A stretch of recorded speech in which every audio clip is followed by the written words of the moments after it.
ഒരു റിലേഷൻഷിപ്പിൽ നമ്മൾ പാർട്ട്ണറുടെ അടുത്ത് പ്രതീക്ഷിക്കുന്ന ചില കാര്യങ്ങളുണ്ട്. അതായത് എല്ലാ കാര്യങ്ങളൊക്കെ ഷെയർ ചെയ്ത്, ഉത്തരവാദിത്തങ്ങളൊക്കെ പരസ്പരം ഷെയർ ചെയ്ത്, എല്ലാ കാര്യങ്ങളും തീരുമാനിക്കുമ്പോൾ പരസ്പരം ഡിസ്കസ് ചെയ്ത് അങ്ങനെയൊക്കെ മുന്നോട്ട് പോകുന്നൊരു ബന്ധം എന്നുള്ളത്. പക്ഷേ ചിലർക്കുണ്ടാകുന്ന പ്രശ്നം എന്താണെന്ന് വെച്ച് കഴിഞ്ഞാൽ, നമ്മുടെ പാർട്ട്ണർ ഒരു ഉത്തരവാദിത്വം എടുക്കാൻ റെഡി ആയിരിക്കില്ല. അവരെ സംബന്ധിച്ച് എല്ലാം നമ്മുടെ തലയിലേക്ക് വരും. അതായത് ഒരു തീരുമാനം എടുക്കണമെങ്കിൽ അത് നമ്മൾ തന്നെ തീരുമാനിക്കണം. ഒരു പ്രശ്നം വന്നു കഴിഞ്ഞാൽ അത് സോൾവ് ചെയ്യാൻ നമ്മൾ തന്നെ മുന്നിട്ടിറങ്ങണം. അതുപോലെ ഒരു വീടാകുമ്പോൾ പല ഉത്തരവാദിത്തങ്ങളും ഉണ്ടാവും. അല്ലെങ്കിൽ ഒരു റിലേഷൻഷിപ്പ് ആണെങ്കിൽ പോലും എന്താണെങ്കിലും എല്ലാ ഉത്തരവാദിത്തങ്ങളും നമ്മുടെ തലയിൽ. ഈവൻ നമ്മുടെ പാർട്ട്ണറിൻ്റെ ചെറിയ മൈന്യൂട്ടായിട്ടുള്ള, അതായത് ഏത് ഡ്രസ്സ് ഇടണം എന്നുള്ളത് വരെ തീരുമാനിക്കാൻ നമ്മൾ വേണം. അതുപോലെ നമുക്ക് ഇമോഷണൽ സപ്പോർട്ട് റിലേഷൻഷിപ്പിൽ ഇമ്പോർട്ടൻ്റ് ആണ്. പക്ഷേ നമുക്ക് ഒരു ഇമോഷൻ സപ്പോർട്ട് കിട്ടുന്നില്ല എന്ന് മാത്രമല്ല, നമ്മുടെ പാർട്ട്ണറിനെ നമ്മൾ ഇമോഷണലി വളരെയധികം സപ്പോർട്ട് ചെയ്യേണ്ട ഒരു അവസ്ഥയും കൂടെ വരികയാണ്. അങ്ങനെയാണെങ്കിൽ ഒരു പക്ഷേ നമ്മൾ റിലേഷൻഷിപ്പിലുള്ളത്, അല്ലെങ്കിൽ നമ്മുടെ പാർട്ട്ണർ എന്ന് പറയുന്ന ആൾ ഒരു ഡിപ്പെൻഡൻറ്റ് പേഴ്സണാലിറ്റി ഡിസോർഡർ ഉള്ള ആളാവാനുള്ള സാധ്യതയുണ്ട്. അപ്പോൾ ഇന്നത്തെ വീഡിയോയിൽ ഞാൻ പറയാൻ പോകുന്നത് എന്താണ് ഈ ഡിപ്പെൻഡൻറ്റ് പേഴ്സണാലിറ്റി ഡിസോർഡർ, അതിനെ നമുക്കെങ്ങനെ ആ ഡിപ്പെൻഡൻറ്റ് പേഴ്സണാലിറ്റി ഡിസോർഡർ ഉള്ള ഒരാളുടെ കൂടെ നമ്മൾ ജീവിക്കുമ്പോൾ നമുക്കുണ്ടാകുന്ന പ്രശ്നങ്ങൾ എന്തൊക്കെയാണെന്നും ആ പ്രശ്നങ്ങൾ നമുക്ക് രണ്ടുപേർക്കും ഗുണകരമാവുന്ന രീതിയിൽ എങ്ങനെ സോൾവ് ചെയ്ത് ഇത് മുന്നോട്ട് കൊണ്ടുപോകുക എന്നുള്ളതും കൂടെയാണ്. അപ്പോൾ എന്താണ് ഡിപ്പെൻഡൻറ്റ് പേഴ്സണാലിറ്റി ഡിസോർഡറിൻ്റെ ലക്ഷണങ്ങൾ എന്ന് നോക്കാം. അപ്പോൾ ഞാൻ വിശദമായിട്ട് മറ്റൊരു വീഡിയോ ചെയ്തിട്ടുണ്ട്, എന്നാലും ഇതിൽ ചുരുക്കി പറയാം എന്താണെന്നുള്ളത്. അപ്പോൾ ഒന്നാമത്തെ കാര്യം എന്ന് പറഞ്ഞാൽ തീരുമാനങ്ങൾ എടുക്കാനുള്ള ബുദ്ധിമുട്ട്. നമ്മൾ നേരത്തെ പറഞ്ഞതുപോലെ തന്നെ, അതായത് ചെറിയ കാര്യങ്ങൾ മുതൽ, അത് നമ്മുടെ എന്ത് ഡ്രസ്സ് ഇടണം, അതല്ലെങ്കിൽ എന്ത് ഫുഡ് കഴിക്കണം, ആരെങ്കിലും എന്തെങ്കിലും ചോദിച്ചാൽ എന്താണ് ഉത്തരം പറയേണ്ടത്, ഇങ്ങനെയുള്ള കാര്യങ്ങളിൽ പോലും അവർ സ്ട്രഗിൾ ചെയ്യും. അതൊക്കെ അവർക്ക് ചെയ്യാൻ ബുദ്ധിമുട്ടായിരിക്കും. പിന്നെ രണ്ടാമത്തേന്ന് പറയുമ്പോൾ, ഒരാളൊരു കാര്യം പറഞ്ഞു കഴിഞ്ഞാൽ അതിനെ എതിർത്തിട്ട് പറയാൻ അവർക്ക് പേടിയാണ്. ഞാനത് എതിർത്ത് കഴിഞ്ഞാൽ അവർക്കത് ഇഷ്ടപ്പെടുമോ, അല്ലെങ്കിൽ അങ്ങനെ പറയുന്നത് ശരിയാണോ എന്നൊക്കെയുള്ളൊരു തോന്നൽ. അടുത്തെന്ന് വെച്ച് കഴിഞ്ഞാൽ ഇവരുടെ കൂടെ എപ്പോഴും ആരെങ്കിലും വേണം. ആരെങ്കിലും ചാരിയിട്ട്, നമ്മളങ്ങനെ പറയുമല്ലോ, ചാരിയിട്ട് മാത്രമേ ഇവർക്ക് നിൽക്കാൻ പറ്റുള്ളൂ. അത് ഫിസിക്കലാണെങ്കിൽ പോലും ഇമോഷണൽ ആണെങ്കിൽ പോലും. ഒറ്റയ്ക്കൊരു സ്ഥലത്ത് പോകാൻ പോലുള്ള ബുദ്ധിമുട്ട് മുതൽ എന്തെങ്കിലും ഒറ്റയ്ക്ക് എനിക്കൊരു എക്സിസ്റ്റൻസ് ഇല്ല എന്നുള്ളൊരു തോന്നൽ. അപ്പോൾ ഇതുകൊണ്ട് തന്നെ മറ്റൊരു പ്രശ്നം എന്താണെന്ന് വെച്ച് കഴിഞ്ഞാൽ, ഇപ്പോൾ ഒരു റിലേഷൻഷിപ്പിലാണ് ഇവരെന്ന് വിചാരിച്ചു. അപ്പോൾ അത് ബ്രേക്കപ്പ് ആയി കഴിഞ്ഞാൽ എന്തുണ്ടാവും, അവർ ഉടനെ തന്നെ മറ്റൊരു റിലേഷൻഷിപ്പിലേക്ക് പോകാനുള്ള സാധ്യതയും കൂടെ ഉണ്ട്. പിന്നെ പ്രധാനപ്പെട്ട വേറൊരു കാര്യം, ഇപ്പോൾ ഇതൊക്കെ വെച്ച് നോക്കിയാൽ നമുക്കറിയാം സെൽഫ് കോൺഫിഡൻസ് അവർക്ക് കുറവായിരിക്കും. അപ്പോൾ ഇതൊക്കെയാണ് ഡിപ്പെൻഡൻറ്റ് പേഴ്സണാലിറ്റിയുടെ നമുക്ക് ജസ്റ്റ് ഇങ്ങനെ റിലേഷൻഷിപ്പിനെ ബാധിക്കുന്ന തരത്തിലുള്ള ലക്ഷണങ്ങൾ. അപ്പം ഇത് ഉണ്ടെന്ന് വിചാരിച്ചിട്ട് ഒരാൾക്ക് ഡിപ്പെൻഡൻറ്റ് പേഴ്സണാലിറ്റി ഡിസോർഡർ ആണെന്ന് നമുക്ക് ഉറപ്പിച്ച് പറയാനൊന്നും പറ്റില്ല. അതിന് നമ്മൾ ഡയഗ്നോസിസ് പ്രോപ്പറായിട്ട് ചെയ്യുക തന്നെ വേണം. അപ്പോൾ ഒരു ഡിപ്പെൻഡൻറ്റ് പേഴ്സണാലിറ്റി ഡിസോർഡറുള്ള ആളുടെ കൂടെയാണ് നമ്മൾ ജീവിക്കുന്നത്. നമുക്കുണ്ടാകുന്ന പ്രശ്നങ്ങൾ എന്തൊക്കെയാണെന്നുള്ളത് നോക്കാം. ഒന്നാമത്തെ പ്രശ്നം എന്ന് പറയുന്നത്, ഈ പറഞ്ഞതുപോലെ തന്നെ ഈ ഉത്തരവാദിത്തങ്ങൾ മുഴുവൻ ഒറ്റയ്ക്ക് തലയിൽ എടുക്കുമ്പോൾ ഉണ്ടാകുന്ന പ്രശ്നങ്ങൾ.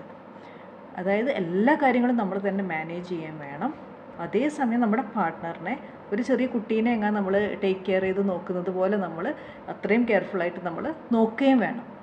അത് സാധാരണഗതിയിൽ ഒരു മനുഷ്യന് അത് ഭയങ്കരമായിട്ട് നമുക്ക് ഭയങ്കര ബുദ്ധിമുട്ടായിട്ട് വരും.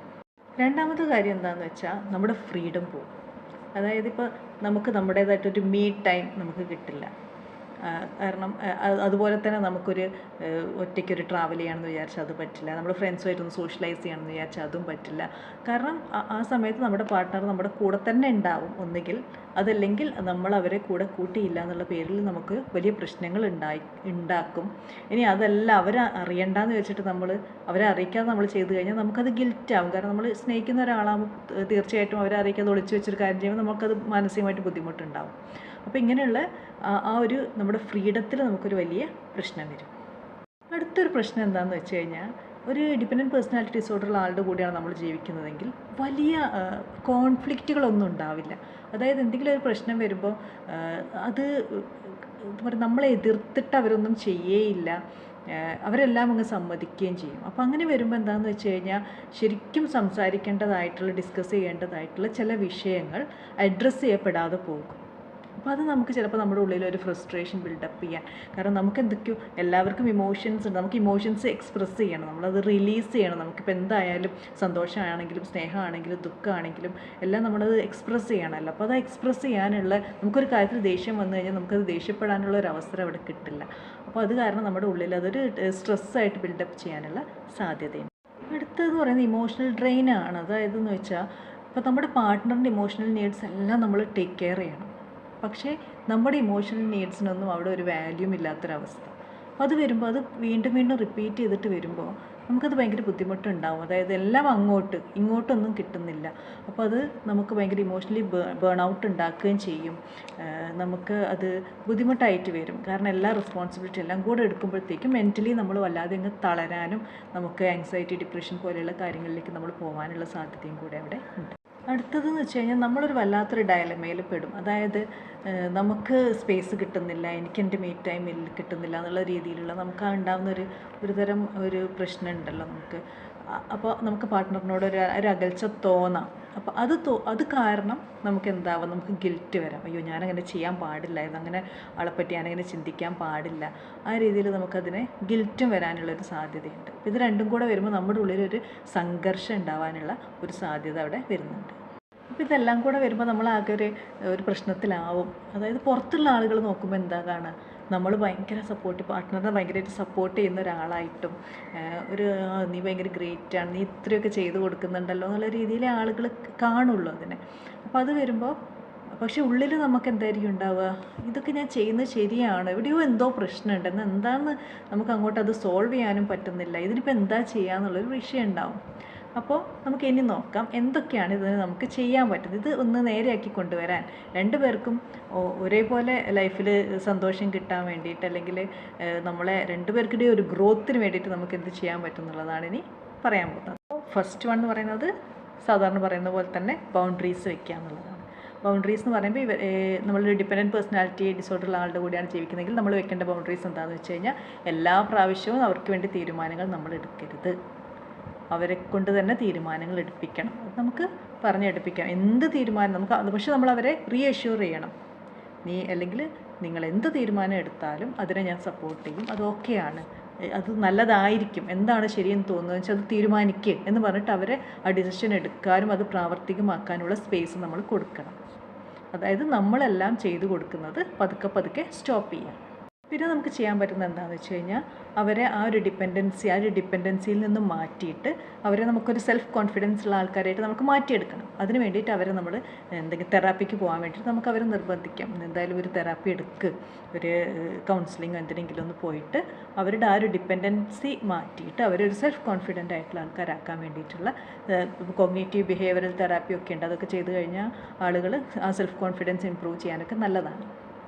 എന്ന് വെച്ച് കഴിഞ്ഞാൽ എന്തെങ്കിലും ഒരു പ്രോബ്ലം വരുമ്പോൾ നമ്മൾ ഉടനെ കയറിയിട്ട് അവരെ സഹായിക്കാൻ വേണ്ടി ചാടി വീഴേണ്ട ആവശ്യമില്ല. അവരെ കൊണ്ട് തന്നെ അത് സോൾവ് ചെയ്യിപ്പിക്കുക. അവരെ കൊണ്ട് എന്താണ് അടുത്തത് സ്റ്റെപ്പ് വരിക നമ്മൾ ചോദിച്ച് അവരെ കൊണ്ട് പതുക്കെ, നമുക്ക് ക്ഷമ വേണം. അവരെ കൊണ്ട് തന്നെ ഇതിപ്പോൾ നമ്മളെടുത്ത് ചോദിക്കുകയാണ്, അയ്യോ ഞാൻ എന്ത് ചെയ്യുമെന്ന് ചോദിക്കുമ്പോൾ എന്താ ചെയ്യാൻ പറ്റുക, നെക്സ്റ്റ് സ്റ്റെപ്പ് എന്തായിരിക്കണം, എന്താണ് നിൻ്റെ അഭിപ്രായം, എന്താണ് നിങ്ങളുടെ അഭിപ്രായം, അത് ചോദിച്ചിട്ട് അവരെ കൊണ്ട് അത് പറയിപ്പിച്ച് അത് അവരെ കൊണ്ട് ചെയ്യിപ്പിക്കാം. അങ്ങനെ നമ്മൾ അവരെ ട്രെയിൻ ചെയ്ത് കൊണ്ടുവരാം. അതായത് പ്രോബ്ലം സോൾവിങ് എങ്ങനെയാണ് ചെയ്യുന്നത് എന്നുള്ളത്. ഇമ്പോർട്ടൻ്റ് ആയിട്ടുള്ളൊരു കാര്യം എന്ന് വെച്ച് കഴിഞ്ഞാൽ, നമ്മളിങ്ങനെ കുറച്ച് കാലം കഴിയുമ്പോൾ നമുക്ക് നമ്മുടെ മെൻ്റൽ ഹെൽത്തിൽ ഇഷ്യൂസ് ഉണ്ടാവാം. നമുക്ക് ആങ്സൈറ്റിയോ ഡിപ്രഷനൊക്കെ പോലെ തോന്നാം. അതുപോലെ നമ്മൾ ഇമോഷണലി ഡ്രെയിൻഡ് ഔട്ടായിട്ട് തോന്നാം. അപ്പോൾ നമുക്കും ഒരു കൗൺസിലറിൻ്റെയോ അല്ലെങ്കിൽ ഒരു സൈക്കോളജിസ്റ്റിൻ്റെയോ ഹെൽപ്പ് നമ്മളും എടുക്കുന്നതായിരിക്കും നല്ലത്. കാരണം പിന്നെ നമ്മുടെ പാർട്ട്ണറായിട്ടുള്ള റിലേഷൻഷിപ്പ് ഒന്നുകൂടെ ഇമ്പ്രൂവ് ചെയ്യാൻ വേണ്ടിയിട്ട്. കാരണം ഇങ്ങനെയൊക്കെ വരുമ്പോൾ നമുക്ക് റിസെൻമെൻ്റ് ഒക്കെ ഉണ്ടാവാം. അപ്പോൾ അതൊക്കെ മാറ്റിയെടുക്കാൻ വേണ്ടിയിട്ട് നമുക്ക് തെറാപ്പി എടുക്കാം. ഫസ്റ്റ് എന്ന് പറയുന്നത് നമുക്ക് ക്ഷമ വേണം. ഏറ്റവും കൂടുതൽ വേണ്ട ക്ഷമയാണ്. കാരണം നമ്മളിങ്ങനെ ഒരാളെ നമ്മൾ ആക്റ്റീവാക്കി എടുക്കണമെങ്കിൽ നമുക്കതിൽ ഏറ്റവും കൂടുതൽ വേണ്ടത് ക്ഷമയാണ്. അപ്പോൾ നമ്മൾ ക്ഷമയോടുകൂടെ ഹാർഡ് വർക്ക് ചെയ്ത് കഴിഞ്ഞാൽ തീർച്ചയായിട്ടും നമുക്ക് അവരെ ഒരു സെൽഫ് കോൺഫിഡൻ്റ് ആയിട്ടുള്ള തീരുമാനങ്ങൾ എടുക്കാൻ കേപ്പബിൾ ആയിട്ടുള്ള ഒരാളായിട്ട് നമുക്ക് മാറ്റിയെടുക്കാൻ പറ്റും. അപ്പോൾ കാരണം നമ്മൾ റിലേഷൻഷിപ്പ് എന്ന് പറയുന്നത് നമ്മൾ ഉദ്ദേശിക്കുന്നത് ഞാനെല്ലാം തീരുമാനിക്കും, നീ എല്ലാം ചെയ്തോ എന്നുള്ള അങ്ങനെയല്ലല്ലോ. നമ്മൾ ഒരുമിച്ച്, കാരണം ഇങ്ങനെ ഒരു ഡിപ്പെൻഡൻറ്റ് പേഴ്സണാലിറ്റി ഡിസോർഡർ ഉണ്ടെന്ന് വിചാരിച്ചിട്ട് അവർക്ക് ബുദ്ധി കുറവോ അല്ലെങ്കിൽ കാര്യങ്ങൾ മനസ്സിലാക്കാനുള്ള കുറവോ ഒന്നും ഉണ്ടാവണമെന്നില്ല. അപ്പം നമുക്കൊരു റിലേഷൻഷിപ്പ് എന്ന് പറയുമ്പോൾ, നമ്മളൊരു ഫാമിലി എന്ന് പറയുമ്പോൾ നമുക്കതിനകത്ത് രണ്ടുപേരും ഒരുമിച്ച് ചേർന്ന് പോവുകയാണ് ഏറ്റവും ബെസ്റ്റ്.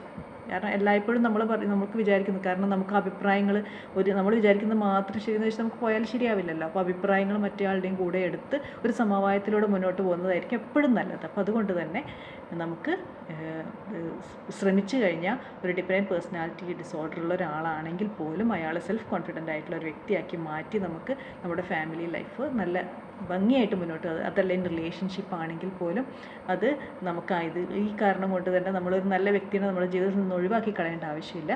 നമുക്കത് നന്നായിട്ട് നമുക്ക് ആ റിലേഷൻഷിപ്പ് മുന്നോട്ട് കൊണ്ടുപോകാൻ പറ്റും. അപ്പോൾ വീഡിയോ ഇഷ്ടപ്പെട്ടിട്ടുണ്ടെങ്കിൽ ലൈക്ക് ചെയ്യണം, സബ്സ്ക്രൈബ് ചെയ്യണം, ഷെയർ ചെയ്യണം, ഫോളോ ചെയ്യാൻ വേണം.